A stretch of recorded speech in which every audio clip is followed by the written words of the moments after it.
básicos a seguir en el método de los elementos finitos. Y lo haremos siguiendo 8 pasos en específico. El primer paso va a ser discretizar y seleccionar los tipos de elementos. Eso es lo primero que hay que hacer. En oportunidades vamos a poder hacerlo a través de un software de mallado que va a subdividir el problema en problemas más pequeños o celdas de esa malla. Y cuando estemos programándolo de forma manual, pues debemos crear cada uno de los elementos uno por uno. Cuando tengamos la discretización y hayamos seleccionado el tipo de elemento a utilizar, el siguiente paso es seleccionar las funciones de forma. Básicamente las funciones de forma son funciones de interpolación. Veremos más adelante en detalle cada uno de los pasos, pero podemos verlo como la manera en que transmitimos la solución de los nodos hacia el interior de los elementos. El tercer paso es definir las relaciones de deformación-desplazamiento y tensión-desformación. Básicamente en problemas de mecánica estructural, en los nodos vamos a resolver para las variables de desplazamiento. Pero más adelante también, quizás, queramos tener información acerca de la deformación unitaria o la tensión. Por lo tanto, en este paso definimos cómo a partir de los desplazamientos obtendremos la deformación y las tensiones. El cuarto paso es, podemos decir, el más importante en todo el método, y se trata de derivar la matriz de rigidez y ecuaciones. Este es, podríamos decir, el núcleo de la derivación, porque la matriz de rigidez es la base para encontrar una relación entre el estado de esfuerzo, o las fuerzas, y el estado del desplazamiento. Y esto no es una tarea trivial. Veremos que existen varias metodologías para poder llevarlo a cabo. El quinto paso es que, debido a que cada elemento tendrá su propia matriz de rigidez, hemos de ensamblar esas matrices de rigidez generando una matriz de rigidez global o ensamblada. De tal manera que al ensamblar todas las matrices de rigidez de los elementos individuales, vamos a contar con un sistema de ecuaciones general para todo el problema. Y luego debemos solucionar dicho sistema de ecuaciones despejando las variables desconocidas o incógnitas. En algunos casos a esas variables se le llama grados de libertad y en otros casos se le llama variables de estado. En los problemas de mecánica estructural, en los nodos esas variables suelen corresponder a desplazamientos o rotaciones. Luego que tengamos dichos desplazamientos, pasamos al paso 7, que es, dadas las relaciones que establecimos en el paso 3, a partir de los desplazamientos podremos calcular las deformaciones unitarias y los esfuerzos. Y por último, con todos los resultados en la mano, vamos a interpretar los resultados. Esos son los 8 pasos básicos que conforman la metodología de los elementos finitos. En clases posteriores vamos a regresar a hacer revisión a estos pasos. Por lo tanto, tú puedes volver a esta clase y ver en cuál de los pasos nos encontramos a medida que hagamos diversos tipos de derivaciones. Un pequeño comentario acerca del paso 4. Como mencionamos, derivar o conseguir la matriz de rigidez no es un problema trivial. Y existen básicamente 3 métodos en los que podríamos generalizar la manera de conseguirla. Uno es el método directo o desplazamientos, otros son los métodos variacionales y por último tenemos los métodos basados en residuos ponderados. Cuando veamos más en detalle este paso número 4, mostraremos más información respecto a cada uno de esos acercamientos. Antes de empezar a ver los pasos generales uno por uno, parece oportuno en este punto hacer una definición formal de lo que es el método de los elementos finitos. Y eso es lo que vamos a hacer en la siguiente lámina que presentamos a continuación. Básicamente el método de los elementos finitos involucra el modelar la estructura utilizando pequeños elementos que van a estar interconectados entre sí. Y a esos pequeños elementos precisamente los llamamos elementos finitos. El punto es que cada elemento está conectado con el resto de forma directa o indirecta a través de sus interfaces. Pueden ser sus nodos, aristas o caras. Queremos resaltar en este punto la palabra tanto directa como la palabra indirecta. Podríamos decir que un elemento está conectado a otro de forma directa porque puede unirnos nodos, aristas o caras. Por ejemplo, a este primer elemento está unido al segundo a través de estos nodos. Así que eso es una conexión directa. Pero realmente este elemento está unido a este otro. ¿De qué manera? Pues bien, debido a que cada nodo está interconectado uno con otro, los esfuerzos, desplazamientos y otro tipo de fenómenos físicos van a estar interconectados. Cada uno va a pasar al siguiente el efecto de una carga, por ejemplo, que se aplique en este primer nodo. Puede que se disipe en el camino, pero a final de cuentas todo está interconectado. Por eso podemos decir que está conectado de forma directa o indirecta. Luego, la definición nos dice que haciendo uso de propiedades conocidas de tensión de formación para los materiales que conforman la estructura, va a ser posible determinar el comportamiento de un nodo en términos de dichas propiedades. Entonces, lo que nos está diciendo acá es que solucionamos las ecuaciones en los nodos. Eso es algo importante. No estamos solucionando para el cuerpo entero, sino para los nodos. Y luego utilizaremos ecuaciones de interpolación para pasar los valores de los nodos al interior de los elementos. El conjunto total de esas ecuaciones que describen el comportamiento de cada nodo genera un sistema de ecuaciones que vamos a resolver de forma matricial. Habiendo hecho ya la definición formal de los elementos finitos, vamos a ver más en detalle cada uno de los pasos.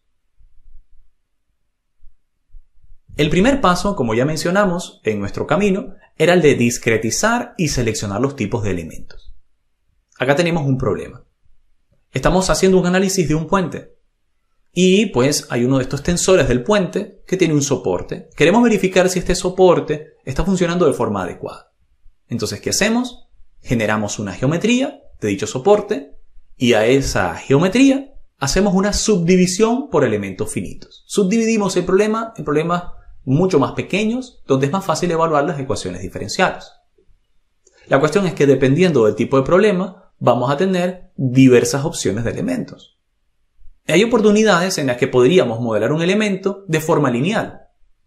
Por ejemplo, podríamos modelar estos cables pues simplemente como un elemento unidimensional con dos nodos, un nodo de inicio y un nodo final. En otras oportunidades podríamos agregar nodos intermedios para mejorar la interpolación. Lo veremos más adelante. Hay otras ocasiones en las que no es posible modelar un elemento de forma unidimensional. Entonces, en esos casos podríamos contar con elementos bidimensionales. Podríamos tener elementos triangulares, o inclusive triangulares con nodos intermedios, o rectangulares. Y si todavía no se puede resumir un problema de forma bidimensional, vamos a poder contar con elementos tridimensionales. Hay un último caso especial que merece la pena mencionar y son los elementos axisimétricos. Estos elementos son una manera de aprovechar la axisimetría de un problema que tiene un eje de referencia para su rotación y utilizar una asemejación del problema tridimensional a través de un simple elemento bidimensional que va a estar restringido por el eje de rotación de ese problema. En esos casos estamos utilizando elementos bidimensionales para representar un problema tridimensional a partir de su eje de simetría. A esos elementos les llamamos elementos axisimétricos. Y se diferencian de los elementos bidimensionales porque necesitan un eje de referencia de rotación. Muy bien, ya hemos subdividido nuestro problema macro en problemas más pequeños a través de la discretización y hemos escogido adecuadamente el tipo de elemento necesario según el problema a afrontar. El segundo paso de nuestro proceso es seleccionar ahora las funciones de forma. ¿Y qué son las funciones de forma? Son maneras de interpolar valores que están entre los nodos hacia el interior de los elementos. Una característica clave de las funciones de forma es que va a existir una función de forma para cada nodo en el elemento y esa función de forma a su vez va a valer 1 en su nodo y 0 en los nodos restantes. Veámoslos con un ejemplo gráfico. Acá podemos tener una serie de elementos. Cada nodo va a tener su propia función de forma. Esta función de forma, noten que como es la función de forma número 1, vale 1 en el nodo 1. La función de forma número 2 vale 1 en el nodo 2, pero vale 0 en todos los demás. y eso se cumple sucesivamente para todos los demás nodos. De tal manera que nosotros podríamos interpolar los valores entre el nodo 1 y 2 a través de la función de forma 1 y también del nodo 2 al 1 a través de la función de forma 2. Sumando linealmente todas las funciones de forma, podríamos tener la interpolación entre todos los nodos. Así que precisamente eso es lo que presenta esta ecuación. Si hemos solucionado las ecuaciones en los nodos, donde QJ es el desplazamiento en los nodos, al multiplicarlo por las funciones de forma respectivas en cada nodo, podríamos obtener los valores en el interior de cada elemento, donde vamos a tener una, digamos, cierta distancia de los nodos llamada S. Podríamos hacer una evaluación de los valores calculados en los nodos, ahora interpolándolos en cualquier parte interior del elemento. Así que básicamente podríamos decir y repetir, las funciones de forma es la manera en la que interpolamos los valores calculados en los nodos hacia el interior de los elementos. Por supuesto, estas funciones de interpolación reales son desconocidas y pueden tener una forma cualquiera. Dependiendo de la cantidad de nodos internos que utilicemos, nosotros podemos aumentar o disminuir el grado de aproximación. Por lo tanto, si tenemos solamente dos nodos, la interpolación va a ser lineal. Pero hay muchos otros casos. Si nosotros aumentamos la cantidad de nodos internos en cada arista, podemos utilizar ecuaciones de interpolación de grado mayor. Entre dos puntos solamente va a poder pasar una recta. Pero, ¿qué hay si tenemos más de dos puntos para hacer la interpolación?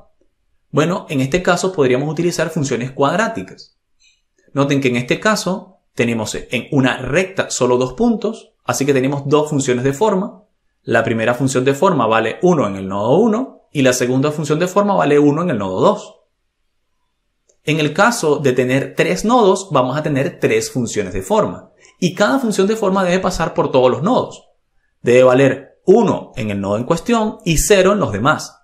La única manera de cumplir con esto es ya no con una forma recta, sino con una forma cuadrática. Es la forma más simple de solucionarlo. E igual, si seguimos aumentando el número de nodos internos, podemos aumentar el grado de las funciones de forma asociadas. En este caso serían cúbicas. ¿Por qué hacemos la presentación de introducir estos puntos internos? Porque hay ocasiones en que una interpolación lineal de los valores calculados en los nodos no es suficiente. Hay relaciones físicas que no se interpolan de uno a otro nodo de forma lineal. Por ejemplo, las tensiones suelen tener un comportamiento más parecido a una forma cuadrática o cúbica en su disipación dentro de un medio continuo. Por lo tanto, hay ocasiones, en especial cuando el resultado que estamos estudiando importante o más importante son las tensiones, donde una interpolación cuadrática puede ser más beneficiosa o cúbica. Luego de definir esas ecuaciones de interpolación, el tercer paso, del que habíamos hablado, es definir las relaciones entre la deformación obtenida y los desplazamientos unitarios, o los desplazamientos obtenidos y la deformación unitaria. Y luego, en base a esa deformación, entre la deformación obtenida y su tensión.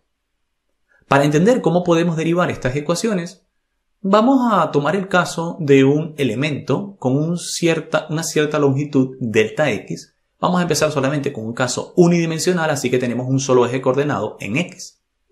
Ahora, este elemento sometido a cierta fuerza va a sufrir una deformación. El desplazamiento del nodo, que antes estaba en u, ahora va a ser u más delta u. Esa va a ser su nueva posición. Así que delta u es el desplazamiento. Ahora bien, si yo quisiera definir la deformación unitaria, es decir, la deformación, no cuánto se desplazó, sino cuánto se deformó, debemos recordar esa definición que hicimos en clases anteriores, donde decimos que la deformación es cambio de longitud por unidad de longitud. Él cambió esta cantidad de posición y hay que dividirlo entre su longitud inicial. El punto es que cuando esta longitud inicial es muy pequeña, ya dejamos de hablar de deltas o variaciones de longitud y empezamos a hablar ya de derivadas. Y en este caso podríamos hablar de derivadas parciales. Tenemos por ahora una sola dirección, pero podría también ser de una derivada de cierta magnitud de cambio o posición con respecto a otros ejes coordenados. Por lo tanto, a medida que el delta X tiende a 0, vamos a hablar de derivadas parciales.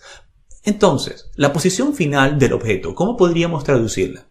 Bueno, podríamos decir que la posición final es U más delta U, o lo que es lo mismo, U más la razón de cambio de U sobre X por la longitud inicial. Y similarmente, para otras direcciones coordenadas podríamos decir lo mismo. dB sobre dy y dW sobre dz en cada una de las direcciones adecuadas. Ahora, vamos a introducir una deformación en dos dimensiones paralelamente. En ese caso vamos a tener tanto un delta U como un delta V. Y ese cambio delta U delta V va a producir un cambio angular. Es decir, no solamente se va a desplazar en su propio eje, sino que va a cambiar de posición o a rotar. Ahora bien, tenemos que entender acá que para deformaciones muy pequeñas se cumple que la tangente de este ángulo es realmente el propio ángulo. ¿Cómo lo sabemos? Pues bien, para regiones que se alejan de los valores de 0, eso no va a ser posible. Vemos acá que no hay una relación lineal. Pero si nos enfocamos solo en esta área pequeña de la tangente, podemos ver que prácticamente acá hay una recta.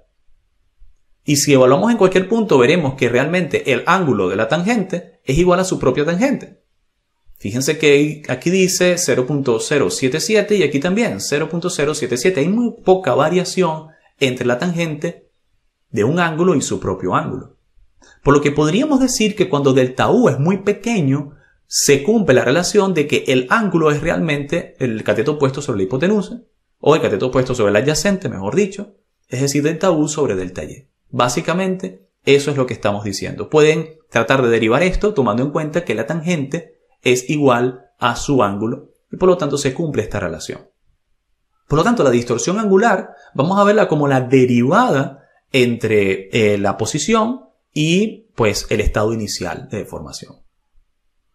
Si hacemos esto para todos los ejes y podemos ampliarlo, vamos a ver que entonces vamos a tener una distorsión angular de U de Y o de B de X, dependiendo del cruce entre ellas, a la que vamos a llamar distorsión por corte, y que básicamente, si esto era un ángulo recto en un principio, lo que va a ser el ángulo resultante va a ser el ángulo inicial menos cada una de las deformaciones en cada dirección cruzada.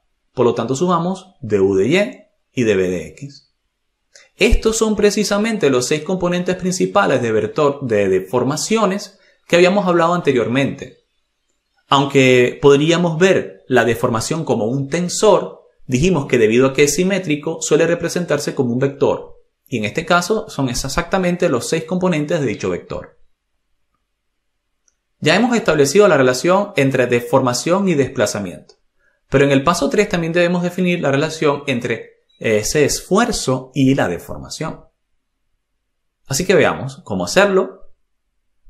En primer lugar, vamos a necesitar definir el tipo de material del problema para poder relacionar la tensión con la deformación. Los casos más simples posibles son los casos elásticos isotrópicos, donde se mantiene la misma propiedad de material en todo el volumen y además es una relación lineal. Típicamente un material elástico puede ser definido en base a dos coeficientes básicos, el módulo de Young y el coeficiente de Poisson. También podría ser definido, como mencionamos anteriormente al hablar de la ley de Hooke, por las variables de Lamé. Pero entonces, recordando eso que habíamos hablado de la ley de Hooke, la ley de Hooke plantea una relación entre la deformación y los esfuerzos. Y por cierto, eso nos da 6 componentes también del vector deformación, como habíamos hablado anteriormente, y lo está relacionando con los esfuerzos a través de estos factores. Noten que acá se está utilizando E, que es el módulo de Young, y B, que es el coeficiente de Poisson. Es decir, estamos haciendo la relación entre las deformaciones y los esfuerzos en función de las características del material. Si nos quedamos solamente con la ley de Hooke, pues realmente esto es una ecuación que puede verse de la siguiente manera, haciendo un pequeño despeje, ¿no? Pasando a un lado los esfuerzos y al otro lado los desplazamientos. Es decir, que el estado tensional, esto que está sería el tensor de Cauchy, va a ser igual al estado deformacional, el tensor de deformaciones unitarias, multiplicado por una cierta matriz de relación. Esta matriz lo que hace es relacionar esfuerzos o tensiones con deformaciones. Y esa matriz, debido a que depende del material que constituye el problema, la solemos definir como matriz constitutiva. Es una matriz que va a depender de las características del material. En este caso, la matriz que estamos desplegando acá en la parte inferior es una matriz de acuerdo a la ley de Hooke. Estamos asumiendo un material elástico. Pero si tuviéramos otro tipo de materiales, la matriz cambiaría. Lo que permanece es la relación. El tensor de tensiones va a ser igual a la matriz constitutiva dependiente del material por el tensor de deformaciones. Ya tenemos entonces la relación deformación-desplazamiento y tensión-deformación. Podemos pasar al cuarto paso. El cuarto paso habíamos mencionado que es derivar la matriz de rigidez. Y dijimos que había varias metodologías para poder derivarla. Pero hagamos un recuento. ¿Por qué hay que derivar la matriz de rigidez? Básicamente, la matriz de rigidez es, así como la matriz constitutiva relacionaba los esfuerzos con las deformaciones unitarias, la matriz de rigidez relaciona las fuerzas aplicadas con los desplazamientos obtenidos. Por lo tanto, si nosotros conocemos la matriz de rigidez y tenemos los valores de entrada de las fuerzas aplicadas, vamos a saber cuáles fueron los desplazamientos finales. Es importante entonces definir la matriz de rigidez. Entonces bien, tenemos un vector de fuerzas, un vector de desplazamientos que son incógnitas. La matriz de rigidez nos permite completar el sistema de ecuaciones. La tarea de determinar o derivar cuál es la forma de esta matriz de rigidez no es trivial. En algunos casos, cuando se está tratando de resortes, de barras uniaxiales, cerchas o vigas, podría derivarse la matriz de rigidez utilizando algo llamado el método directo o un método matricial. Está basado básicamente en la relación de desplazamientos de los objetos en cuestión y sus grados de libertad internos. Y es esta la metodología más fácil de entender, más simple, tiene un entendimiento físico muy claro para nosotros. Sin embargo, cuando aumentamos la dimensionalidad del problema, no es tan sencillo aplicar el método directo. Y si estuviéramos tratando ya elementos bidimensionales, pues para poder derivar la matriz de rigidez, tendríamos que utilizar métodos variacionales. ¿Qué son los métodos variacionales? Es utilizar una relación de principios, digamos, variacionales. Pueden ser, por ejemplo, el principio de deformación o de trabajo virtual. De tal manera que a través de esos principios de trabajo virtuales obtengamos la relación entre fuerzas y los desplazamientos. Esto es más aplicable para problemas estructurales como no estructurales. Es decir, podríamos aplicarlo a problemas de campo. Y suele ser más adecuado a esta metodología variacional cuando hablamos de elementos bidimensionales o tridimensionales. Recuerden que en este caso estamos hablando de elementos porque cada elemento tendrá su propia matriz de rigidez. Luego vamos a contar con una tercera metodología para obtener la matriz de rigidez, que son los métodos de residuos ponderados. Esto permite hacer una aplicación mucho más general al método de los elementos finitos porque prácticamente puede ser aplicable a cualquier ecuación diferencial, aun tenga esta o no algún principio variacional subyacente. Entonces, hay algunas veces que podemos conseguir principios variacionales, pero hay otras en las que no. En esos casos donde no existe un principio variacional o sea muy difícil establecerlo, podríamos utilizar métodos de residuos ponderados. Uno de los métodos residuales más conocidos es el método de Galerkin.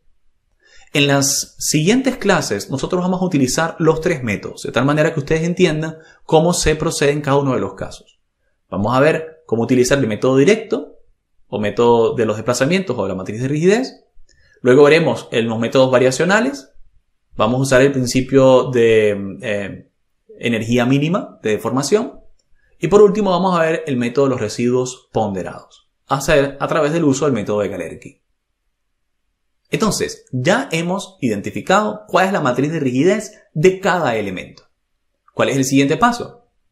Bueno, hablábamos en el paso 5 de que es necesario ensamblar dicha matriz de rigidez. Entonces, eso nos va a crear un sistema de ecuaciones general. ¿Cómo ensamblamos las matrices de rigidez? Bueno, habíamos dicho que los elementos o los nodos están conectados o relacionados directa o indirectamente con los otros nodos. Por ejemplo, yo puedo tener esta subdivisión de mi malla, ¿cierto? Este es el elemento número 1. el elemento número 2 y este es el elemento número 3. Pero estos dos elementos están relacionados el uno con el otro a través de estos nodos. Entonces, en los nodos en los que se solapen, cuando lo veamos de forma matricial, esos nodos que se solapan van a estar también solapados entre sus matices de rigidez. Es decir, los valores de rigidez deben ser los mismos. Por lo tanto, podemos superponerlos, porque están relacionados entre sí, en la manera en que hicimos la subdivisión geométrica. Veremos cómo hacer esto en forma detallada cuando lo programemos a mano, pero por acá podemos entender que hay un solape entre las matrices de rigidez y que eso nos permite hacer pues la integración de todos los elementos. En este caso solamente hay dos elementos, cada uno con su propia matriz de rigidez, pero con nodos comunes, y esos nodos comunes son elementos que coinciden en cada matriz. Así que de esa manera, simplemente sumando los valores de las rigideces individuales en esos nodos coincidentes o las variables de estado coincidentes, podremos obtener una matriz de rigidez global, acá llamada K a la G. Es decir, una matriz de rigidez global. No es una matriz de rigidez para cada elemento, sino la matriz de rigidez de todo el sistema. Y luego de eso, podemos pasar al paso número 6, que es resolver el sistema de ecuaciones. Ya habíamos hablado de que la fuerza es igual a la matriz de rigidez por los desplazamientos. Eso nos va a dar un sistema de ecuaciones. Es decir, simplemente colocamos acá una imagen representativa de que utilizaremos método de resolución matricial para sistemas de ecuaciones. Con los resultados obtenidos, finalmente, que repetimos, típicamente van a ser los desplazamientos en los nodos para problemas mecánico-estructurales, ahora podemos utilizar las relaciones definidas en el paso 3 y decir cuáles son las deformaciones y los esfuerzos. Entonces habíamos hablado de que ya teníamos, digamos, los desplazamientos. Ahora con esos desplazamientos podemos calcular las deformaciones. Acá calculamos las deformaciones. Ustedes ven que podríamos tener el tensor de deformaciones o su vista en forma vectorial. Y luego con esas deformaciones que son epsilon, podríamos calcular las tensiones a través de la matriz constitutiva. Es decir, utilizando las relaciones del paso 3, pasamos a calcular pues otras variables físicas necesarias. Ya con las deformaciones, los desplazamientos y las tensiones en todo nuestro elemento y habiéndolas interpolado al interior de cada elemento utilizando las funciones de forma, el último paso será evaluar los resultados. Entonces, luego que podamos tener esta información, utilizamos herramientas de graficación para ver los resultados, como pueden ser los desplazamientos, como pueden ser las tensiones o las deformaciones unitarias.